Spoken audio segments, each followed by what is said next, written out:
नमस्कार दोस्तों, विज्ञान क्लासेज में आपका पुनः स्वागत है। आज हम पढ़ेंगे मात्रक व मापन का भाग नंबर 4। 3 भाग जिसने नहीं देखे हैं वो आई बटन पे जाके उन तीनों भागों को आराम से देख सकते हैं और उन्हें देखने के बाद ही आपको यह भाग समझ में अच्छे से आ पाएगा। तो हम बिना किसी विलंब के स्टार्ट करते हैं। आज हम पढ़ रहे हैं त्रुटियाँ व संयोजन। और पिछली वीडियो में हमने त्रुटियों के बारे में पढ़ा था, आपेक्षिक त्रुटि, निरपेक्ष और प्रतिशत त्रुटि, जिसका एक एग्जाम्पल भी हमने कवर किया था। तो अब हम त्रुटियों के संयोजन के बारे में जानते हैं। त्रुटियों का संयोजन क्यों किया जाता है, पहले परिभाषा देखते हैं। इसकी परिभाषा क्या है कि जब त्रुटिपूर्ण पाठ्यांकों का योग, व्यवकलन अर्थात सब्सट्रैक्शन यानी माइनस जिसे हम बाकी कहते हैं, गुणा या भाग जैसी गणितीय प्रक्रिया की जाती है तो भौतिक राशि के मापन में त्रुटियां जुड़ या घट जाती है। कुल त्रुटि ज्ञात करने हेतु त्रुटियों का संयोजन किया जाता है। यह प्रक्रिया गणितीय प्रयुक्त प्रक्रिया पर निर्भर करती है। अब देखो, डेफिनेशन तो सिर्फ आपको एग्ज़ाम में लिखनी है, बाकी समझने के लिए मैं आपको समझाता हूँ कि एक्चुअल में इसका अर्थ क्या है। जैसे हम जानते हैं कि चाल का फॉर्मूला क्या होता है, दूरी बटा समय, ठीक है, हम ये जानते हैं। अब हमने पहले दूरी निकालनी है, फिर समय का पता होना चाहिए, फिर जाके हम चाल निकाल पाएंगे, ठीक है। तो अब देखो, हमें दूरी, हमने डिस्टेंस के अंदर कोई ना कोई गड़बड़ी कर दी, यानी कि इसमें जैसे मान लिया कि 0.1 का एरर हमें फाइंड आउट हो गया, मिल गया, और समय में भी कुछ ना कुछ गलती आ गई। तो जाहिर सी बात है कि जब इन दोनों में गलती है तो चाल में भी कोई ना कोई गलती आएगी कि नहीं। तो यही चीज़ इस पूरी डेफिनेशन का यही निचोड़ है कि जैसे अगर कोई भी व्युत्पन्न मात्रक है, व्युत्पन्न राशि है, उसमें उसके अंदर जो भी मूल मात्रक है उनके अंदर यदि कोई ना कोई गलती है तो वह अवश्य ही उसमें व्युत्पन्न राशि में भी गलती अवश्य हमें मिलेगी। तो यही इसका है। अब इसको देखते हैं कि यह कितने भागों में बटा हुआ है। तो पहले है अपने पास राशियों की योगफल के कारण त्रुटि। अब ये चीज़ क्या है, ये चीज़ है कि योगफल की गणितीय प्रक्रिया कर त्रुटियों के संयोजन के लिए हम ए व बी दो राशि लेते हैं, ए व बी दो राशियाँ लेते हैं, ठीक है। अब अपने पास ए और बी दो राशियाँ, एक ए वही एक बी वही, दो राशियाँ लेते हैं जिनके मापित मान क्रमशः A plus minus del A व B plus minus del B है। अब अगर आपको मापित मान के बारे में कोई ज्ञान नहीं है तो आप पिछला वीडियो आई बटन पे जाके देखिए या डिस्क्रिप्शन में जाके देखिए, आपको उसमें अच्छे से उसका डिस्क्राइब किया गया है उसे। तो अब देखो, माना कि अपने पास है a प्लस बी, क्योंकि हम योगफल के कारण त्रुटि निकाल रहे हैं तो x is equal to A plus B हमने योग किया। अब आगे देखो कि यदि राशि a तथा b x के मापन में परम त्रुटियाँ del a, del b, del a, del b और डेल x है, तो a व b के योगफल की त्रुटि क्या होगी। तो वो देखते हैं अब कि इसकी त्रुटि क्या होगी, डेल ए, इसकी त्रुटि क्या होगी, डेल बी, और इसकी त्रुटि क्या होगी, डेल एक्स, ठीक है। अब हमें पता है कि योगफल के कारण हम कर रहे हैं, तो हम क्या करेंगे कि एक्स प्लस डेल एक्स मापित मान है, A plus del B, del A आएगा, A plus del A plus minus, और यहाँ पे जोड़ दिया अपन ने B plus minus del B. अब ये प्लस माइनस इसलिए लगाया गया है कि हम जो अपनी एग्जैक्ट वैल्यू है उससे ज़्यादा भी गलती से हम माप सकते हैं और उससे कम भी हम गलती से माप सकते हैं, इसीलिए ये प्लस माइनस यहाँ पे लगाया गया है। तो अब इसको खोलते हैं, A plus minus del A plus B plus minus del B. अब ये और ये, अब ऐसे लिख सकते हैं इसको ठीक है, और प्लस अब इन दोनों को कैसे लिख सकते हैं, डेल ए ये प्लस माइनस डेल बी। ठीक है, क्या हम इनको ऐसे लिख सकते हैं, एक्स प्लस डेल एक्स साथ चलता जाएगा। ठीक है, अब ये क्या है, ये यहाँ पे देखो आके, तो क्या है अपने पास ए प्लस बी क्या है, एक्स है। मैं यहाँ पे एक्स लिख सकता हूँ, ये एक्स हो गया, plus minus del A plus minus del B, ये एक्स डेल एक्स। अब ये एक्स पक्षांतरण करके देगा जाएगा, X plus del X minus X is equal to plus minus del A plus minus del B. ये अपने पास आ गया, तो ये इससे लेफ्ट आउट हो जाएगा। तो डेल एक्स क्या बचा अपने पास, प्लस माइनस डेल ए और प्लस माइनस डेल बी। अब यहाँ पर अपने पास इसके डेल एक्स के 4 संभावित मान हैं, कौन कौन से, एक तो हो गया दोनों ही प्लस के हो, ठीक है, या दोनों ही माइनस के हो, या फिर एक प्लस हो एक माइनस हो, या फिर ये वाला माइनस हो और ये वाला प्लस हो। 4 अपने पास संभावित मान आ गए। ठीक है, अतः हम लिखेंगे आगे इस प्रकार,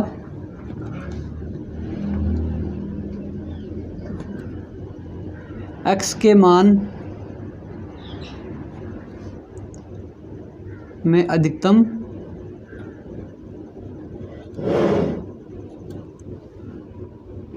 परम त्रुटि क्या है अपने पास, del x is equal to plus minus del A plus del B. ठीक है, तो इसको मैं बॉक्स में भर देता हूँ, ये लो हो गया काम। परम त्रुटि को इससे, परम त्रुटि ये है निर्धारित होती है।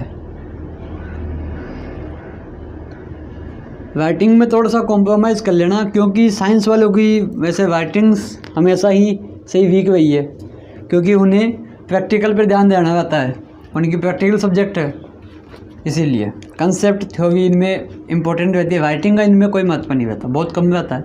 आर्ट्स वाले कॉमर्स वाले उनको चाहिए। तो अब हम आगे देखते हैं क्या है, राशियों के अंतर के कारण त्रुटि। अब हमें पहले योगफल निकाल लिया, अब हमें अंतर यानी कि इनके मध्य की बाकी जिसे हम कहते हैं अंतर, सब्सट्रैक्शन, उसके कारण होने वाली त्रुटियों को गणना करना है। अब देखो वही काम करना है जैसा हमने प्लस वाले में किया था कि x, एक सेकेंड,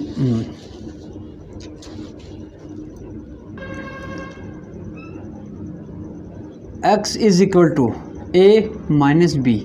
अब ये माइनस क्यों लिया, क्योंकि हमें इनका अंतर निकालना है। तो सेम वही प्रोसेस रहेगा, x plus del x plus minus A plus minus del A minus B plus minus del B. ये x plus minus del x is equal to, इसको खोलते हैं, a plus minus del a minus b minus plus हो जाएगा इस time, क्योंकि ये minus अंदर मल्टीप्लाई हो जाएगा ना, तो ये हो जाएगा। तो अब मैं इनको और इनको अलग से लिख सकता हूँ, a minus B plus minus del A minus plus del B हो गया। अब देखो इसको क्या लिख दूँ मैं, x, यहाँ से x लिख दूँ, x plus minus del x del A minus plus del B. ठीक है, ये हो जाएगा। यहाँ पे माइनस कर देता हूँ, नहीं चलो ऐसे ही रहने दो, इसको रहने दो, आप कोष्टक को रहने दो। ठीक है, कोष्टक को रहने देते हैं। ये यहाँ से भी अपन ने हटा दिया। अब देखो ये एक्स इधर आएगा,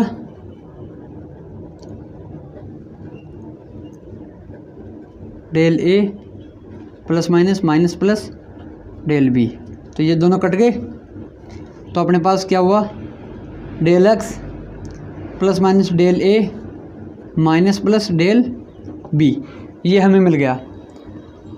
तो अभी इससे हमें क्या मिलता है कि चाहे योगफल हो या फिर व्यवकलन हो अर्थात अंतर हो, दोनों में अधिकतम परम त्रुटि सेम रहती है। ठीक है, उसमें भी अपने पास यही मिला था, इसमें भी अपने पास यही प्राप्त हुआ है। ठीक है, यहाँ तक समझ में आ गया। अगर नहीं आए तो वीडियो को वापस से स्टार्ट करके आराम से देखिए, कोई दिक्कत नहीं है, समय आपके पास बहुत है, लेकिन इतना भी नहीं कि आराम से बैठे हुए। आगे चलते हैं। तीसरा है राशियों के गुणनफल के कारण त्रुटि। पहले हमने योगफल पढ़ा, फिर व्यवकलन पढ़ा, अब हम पढ़ने जा रहे हैं गुणनफल के कारण होने वाली त्रुटि है। तो इसमें सेम वो का वही प्रोसेस करना है, उसमें भी सेम यही प्रोसेस है जो हमने पिछले किया था, बस उसमें माइनस और प्लस था, इसमें ये मल्टीप्लाई हो जाएगा। तो देखते हैं कैसे होगा।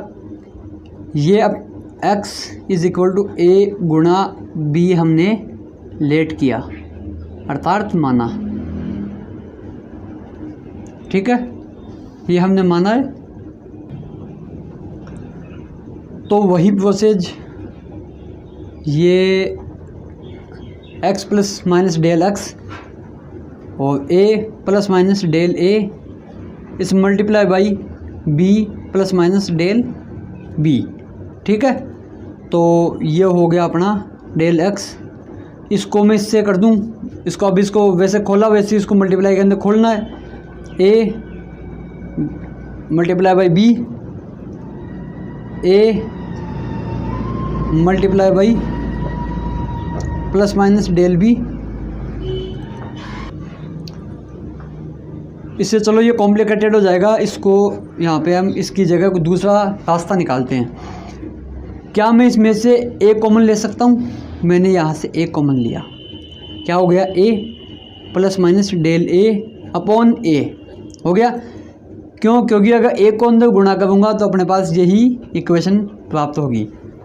इस मल्टीप्लाई बाई बी इसमें से ले लिया, 1 plus minus del B upon B.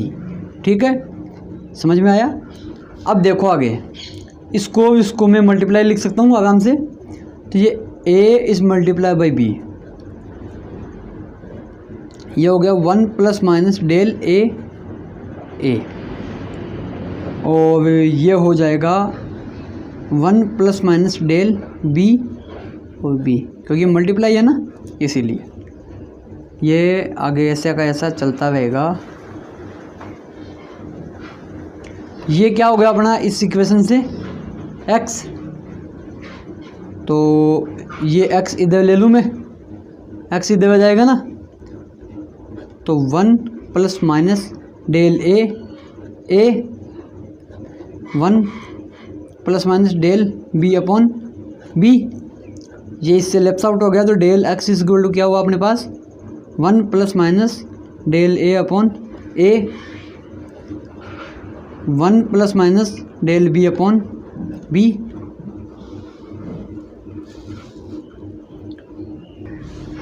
यहाँ पे एक चीज़ देख लो, ये थोड़ा सा रह गया था, मिस हो गया कि अब जब हमने इधर से ए कॉमन लिया, इधर से बी लिया, तो हम इधर से एक्स भी कॉमन ले लेते हैं। यहाँ से कर लो कि एक्स कॉमन लिया, तो ये क्या हो गया, plus minus del x upon x, ये हो गया। और तो जब यहाँ पे ये स्टेप नहीं आएगी, यहाँ पे इसके आगे ऐसा हो जाएगा x plus minus del x upon X. जो यहाँ पे जो x था ये इसके अपॉन में आ जाएगा ये, तो ये दोनों कट जाएंगे, तो अपने पास क्या बचा, ये अपने पास समीकरण आ गई। ठीक है, तो अब देखो, अब मैं इसको खोलूँ यहाँ से, 1 plus minus del B upon B, एक को इस पूरे से गुणा किया तब ये आ गया, प्लस माइनस डेल ए, इसको इससे गुणा किया तब ये आया, फिर इसको इससे गुणा किया, plus minus del A del B ए और बी, यहाँ से प्लस माइनस डेल एक्स और एक्स, ये आ गया। अब ये एक अब आएगा इस तरफ, तो 1 plus minus del x X, ये 1 इधर आ जाएगा, ये 1 इधर आ गया। अब बचा जो अपने पास लिख देते हैं, plus minus del A plus minus del B plus minus del A del B और ए बी। ठीक है, यहाँ तक कोई दिक्कत नहीं है, होनी भी नहीं चाहिए। अब देखो ये दोनों कट गए, क्या बचा अपने पास, del x x plus minus del A plus minus del B और बी। अब रही बात इसकी, तो इसकी वैल्यू बहुत ही कम आती है, नगण्य के, इसको हम नेगलेक्ट कर देते हैं, नेगलेक्ट मानते हैं, क्योंकि ये नगण्य होती है वैल्यू, जीरो से मतलब आसपास में रहती है उसके, तो इसको हम इसका कोई इस पर कोई इफेक्ट नहीं पड़ता है इक्वेशन पे, तो इसको हम नगण्य मानते हैं। तो माना इसको हम नगण्य मान लेते हैं, तो अपने पास इक्वेशन क्या हो गई है, यहाँ पे ये प्लस माइनस आ जाएगा। तो ये इक्वेशन क्या हुई, plus minus del x upon x is equal to plus minus del A upon A plus minus del B upon B. ये अपने पास इक्वेशन आ गई, ये लो ग्रीन बॉक्स में इसको भर दिया। तो अपने पास मैक्सिमम भिन्नात्मक त्रुटि क्या हुई, ये भिन्न हो गई ना, भिन्न फ्रैक्शन। ठीक है, तो ये क्या होगी, del x upon x plus minus del A upon A plus del B upon B. ये हो गया अपने पास इसकी मैक्सिमम भिन्नात्मक त्रुटि, मैक्सिमम भिन्नात्मक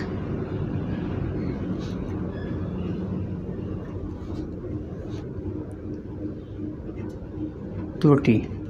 ठीक है, ये वाली। ठीक है, अब आगे देखते हैं, आगे चलते हैं। 3 चीज़ हो गई अपनी, योगफल, अंतर और गुणनफल। अब आगे चलते हैं भागफल के लिए। तो अब चौथा है अपना राशियों में भागफल के कारण त्रुटि। 3 चीज़ हो गई थी अपनी, चौथी है। तो इसी में भी सेम वर्कआउट करना है जो तीनों में किया था कि x is equal to a upon B, ये हमने माना है। तो सेम वही हो जाएगा, del x plus del x। ठीक है, तो is equal to A plus minus del A upon B plus minus del B, ये हो जाएगा। अब वही काम करना है, इसमें से x कॉमन ले लिया, तो ये अपने पास ये इक्वेशन आई। इसी प्रकार से ऊपर वाले में a कॉमन लेना है, ये हमने ए बी कॉमन ले लिया। चलो जी, ये नीचे b ले लिया, डेल बी अपॉन बी। यहाँ तक सेम वही प्रोसेस है जैसा हम करते आ रहे हैं। तो ये जो है, अब ये देखो ये वाला यहाँ पे ये वाला जो है, ये इसके अनुसार x मान लूँ, x हो गया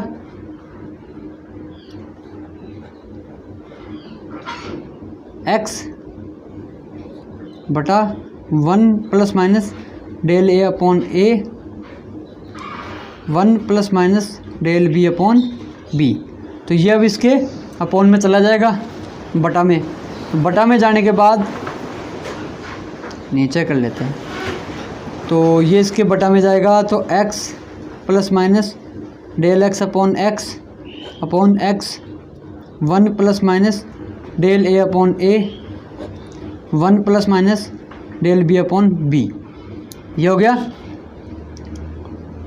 ये x से x कट गया, क्या बचा 1 plus del x upon x is equal to 1 plus del a upon a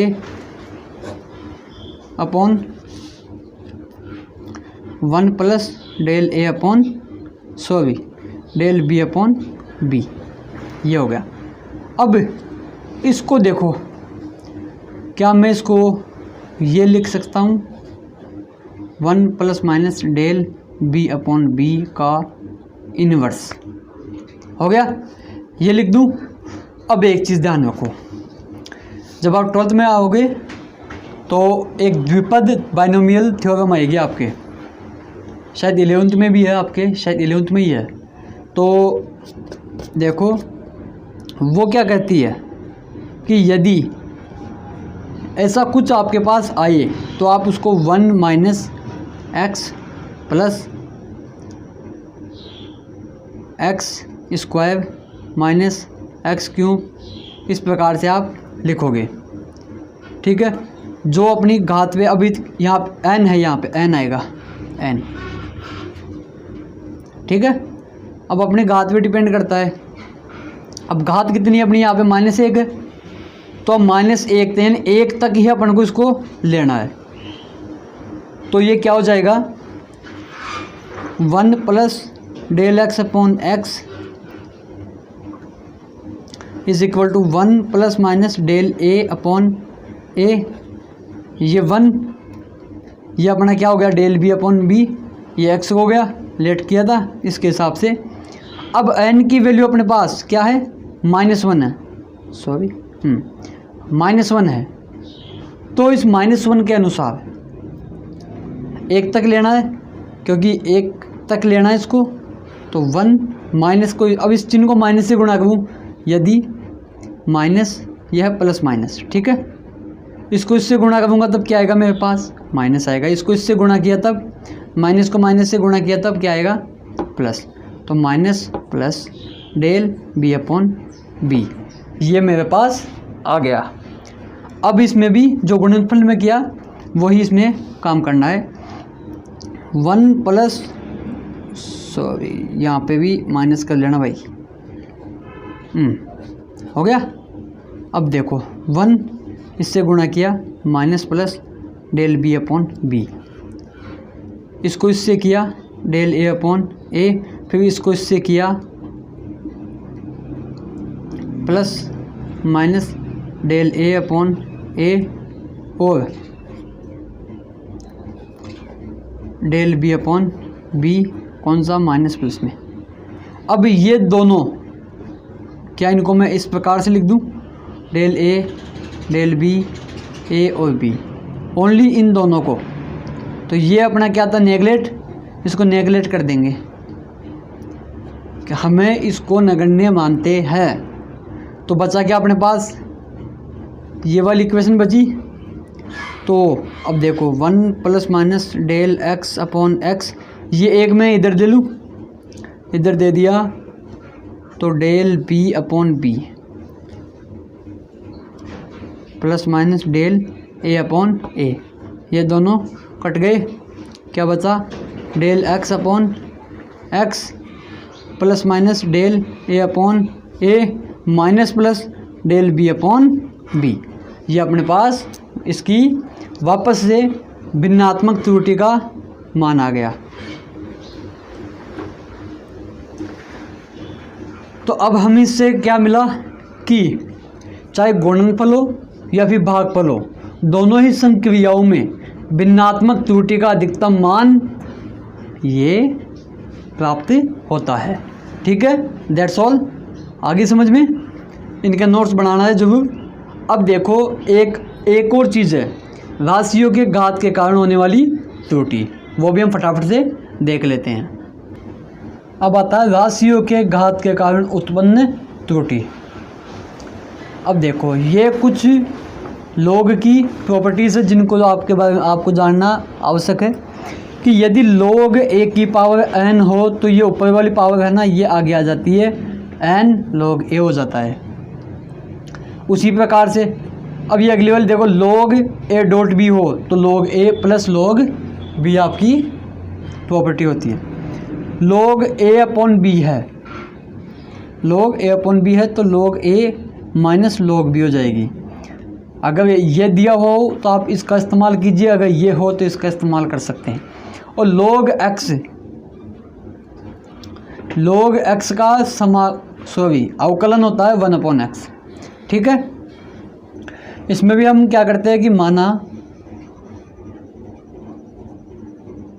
वही x a है, इसकी पावर अपने पास है n, और b है, इसकी पावर अपने पास m। तो अब क्या करते हैं, दोनों और log लेते हैं, दोनों और log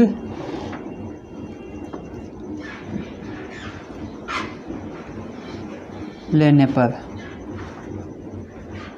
अब दोनों साइड log लेंगे, log x log an और b की पावर m। तो इसको ऐसा कैसे रखो, ये यहाँ पे ये जो प्रॉपर्टी है ये काम में आएगी। तो ये क्या हो गया, log a की power n minus log b की पावर m हो गया। अब यहाँ पे फिर से क्या हुआ, ये वाली सिचुएशन आ गई। तो ये वाली सिचुएशन आएगी तो इसका हल क्या हुआ, ये रहा ऊपर वाला। ठीक है, तो log x is equal to n, ये आगे आ जाएगी, इसमें भी ये आगे आ जाएगी, log a माइनस ये m log b हैं, आ गई। अब करते हैं इसका अवकलन, दोनों तरफ अवकलन करने पर। अभी अवकलन समाकलन ये चीज़ें गणितीय संक्रियाएं हैं, ये मैथमेटिक्स वाले बच्चे आराम से इसको मैथ के अंदर 5वीं प्रश्न वाली है, शायद 6वीं प्रश्न वाली है, वो आराम से समझ लेंगे, उसमें बताया जाएगा। और समाकलन 12th में पढ़ाया जाएगा। तो जो बायो वाले बच्चे हैं उनके लिए एक सेपरेट वीडियो बना दूंगा, जिनमें एक निश्चित जो भी समाकलन और अवकलन की संक्रियाएं हैं उनके मान क्या होते हैं, इन्वर्स के मान क्या होते हैं, वो सभी बता दिए जाएंगे। उसको मैथ वाले बच्चे भी आराम से देख सकते हैं, क्योंकि यह पूरी फिजिक्स में न्यूमेरिकल सॉल्व करने में, डेरिवेशन सॉल्व करने में काम आएगी आपके। तो जल्दी इस चैप्टर के बाद एक वीडियो रहेगा इस चैप्टर का, उसके बाद आपको एक सेपरेट वीडियो दे दिया जाएगा जिसमें आपके पास अवकलन, समाकलन और त्रिकोणमितीय अनुपात, इन सभी की जो मोस्ट इम्पोर्टेंट है वो आपको वीडियो में दे दी जाएगी। ठीक है, तो देखो इसका अवकलन किया तो डेल एक्स अपॉन एक्स, ये n आ गया इधर, del a upon a minus m del b upon b। अब इस d को आप d भी बोल सकते हो, डेल भी बोल सकते हो। अब एक डेल इस प्रकार से भी होता है, एक डेल ये भी होता है और एक डेल ये भी होता है। तीनों का अलग अलग महत्व होता है। जब आप बीएससी करोगे तब आपको इसका विवरण से आपको समझने में आसानी होगी है। अभी मैं इनका कुछ नहीं बता रहा क्योंकि ये सब आपके आउट ऑफ सिलेबस है, आपके फालतू की चीज़ें हैं। तो अब देखो ये अपने पास आ गया, ये प्लस माइनस और ये भी प्लस माइनस और ये भी प्लस माइनस, क्योंकि या तो घट भी सकती है या बढ़ भी सकती है, तो इन दोनों में। तो अधिकतम मैक्सिमम भिन्नात्मक त्रुटि क्या मिली अपन को, अधिकतम भिन्नात्मक त्रुटि क्या मिली, plus minus del x upon x is equal to plus minus del A upon A plus M. अब मैंने कहा ना कि इस डी को आप इस तरह भी लिख सकते हो, इससे भी। अब आप कहोगे सर ऐसा क्यों नहीं लिखा, ये मैंने इसीलिए नहीं लिखा क्योंकि अपन को ये वाला लाना है, तो हम इसको आराम से यही लिखेंगे। और ये एन आएगा यहाँ पे और ये डेल बी अपॉन बी। तो ये आपके पास मैक्सिमम भिन्नात्मक त्रुटि आपके पास आ गई, अधिकतम भिन्नात्मक त्रुटि आपको मिल गई। और अब अगले वीडियो में आज के लिए हम इतना ही पढ़ेंगे क्योंकि वीडियो लंबा हो गया है। अब अगले वीडियो में हम पढ़ेंगे सार्थक अंक, अंकों को पूर्णांकित करना और विमाएँ। विमाएँ बहुत ही इम्पोर्टेंट चैप्टर है आपके आने वाले फर्दर एग्ज़ाम्स और आने वाले जो भी आप कॉम्पिटिटिव एग्ज़ाम्स दोगे उनमें 1 या 2 नंबर तो डेफिनेटली ही आता ही है। अगर जो बंदे जेईई मेंस और एडवांस का जो पेपर देते हैं, इंजीनियरिंग का, पीएमटी का, पीएमटी तो खैर बंद हो गई अब, लेकिन नीट का, उनमें आपको इससे रिलेटेड क्वेश्चंस डेफिनेटली मिलेंगे, इसमें कोई शक नहीं है, इसमें कोई दो राय नहीं है। ठीक है, अगर आपको वीडियो अच्छा लगे तो इसको लाइक, शेयर, कमेंट करना और ये भी बताना कि ये वीडियो आपको कैसा लगा। आपका नेक्स्ट पार्ट आपको जल्द ही आपके यूट्यूब चैनल विज्ञान क्लासेज पे अपलोड कर दिया जाएगा। और इसी के साथ मैं विदा लेता हूँ। जय हिंद, जय भारत।